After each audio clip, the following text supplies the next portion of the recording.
ಹೇಳಾಯ್ತು C M. ಒಂದು ನಿಮಿಷ ಹಂಗೆ ಇರ್ರಿ.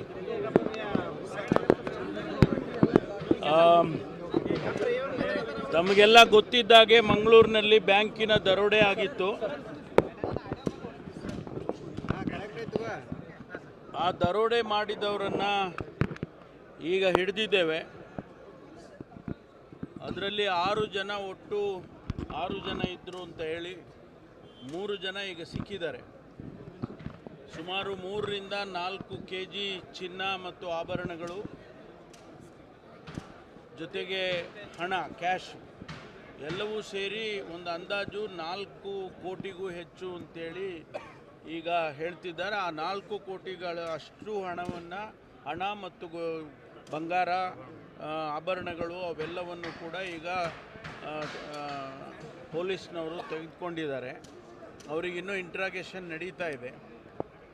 ಇನ್ನೂ ಏನೆಲ್ಲ ಇನ್ಫಾರ್ಮೇಷನ್ ಇದೆ ಅದನ್ನು ನಾವು ಪೂರ್ತಿ ಸಂಪೂರ್ಣವಾಗಿ ಮಾಹಿತಿ ಸಿಕ್ಕಿದ ಮೇಲೆ ಅದನ್ನು ತಿಳಿಸ್ತೇವೆ.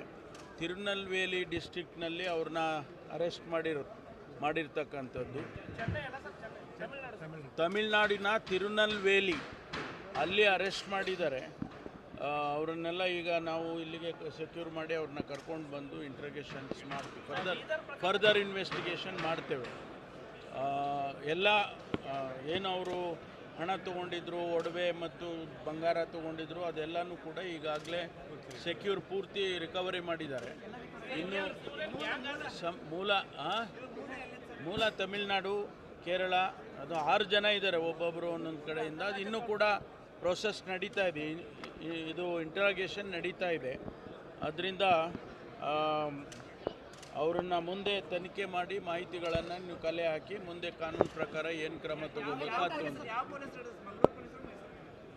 ಕರ್ನಾಟಕ ಪೊಲೀಸು, ಆಯಿತಾ. ಆಮೇಲೆ ಬೀದರ್ನಲ್ಲಾಗಿರ್ತಕ್ಕಂಥ ಅಲ್ಲಿನ ಬ್ಯಾಂಕ್ ದರೋಡೆನೇ ಆಗಿರೋವಂಥದ್ದು, ATMದು. ಅದರದ್ದು ಈಗಾಗಲೇ ನಮಗೆ ಖಚಿತವಾದಂಥ ಮಾಹಿತಿ ಎಲ್ಲವೂ ಕೂಡ ಸಿಕ್ಕಿದೆ. ಇನ್ನೊಂದು ಉತ್ತರ ಪ್ರದೇಶದಲ್ಲಿ ಆ ಭಾಗದಲ್ಲಿ ಅವರು ಇದ್ದಾರೆ ಅಂತ ಹೇಳಿ ಎಲ್ಲ ಮಾಹಿತಿ ಇದೆ. ಸೆಕ್ಯೂರ್ ಮಾಡಿ ಇನ್ನೊಂದು ಬಹುಶಃ 3-4 ದಿವಸದಲ್ಲಿ ಅವರನ್ನು ಸೆಕ್ಯೂರ್ ಮಾಡಿ ಕರ್ಕೊಂಡು ಬರ್ತೀವಿ. Yes, I am aware of that. ಅದಕ್ಕೂ ಕೂಡ ಈಗಾಗಲೇ ತನಿಖೆ ಟೀಮ್ಗಳು ಮಾಡಿ, ನಿನ್ನೆಯಿಂದಾನೇ ಟೀಮ್ಗಳು ಮಾಡಿ ಬಿಟ್ಟಿದ್ದೇವೆ. ಆದಷ್ಟು ಬೇಗ ಅವ್ರನ್ನ ಸೆಕ್ಯೂರ್ ಮಾಡ್ತೀವಿ, ಅರೆಸ್ಟ್ ಮಾಡ್ತೀವಿ. ಗೊತ್ತಿಲ್ಲ ಇನ್ನೂ ಕೂಡ.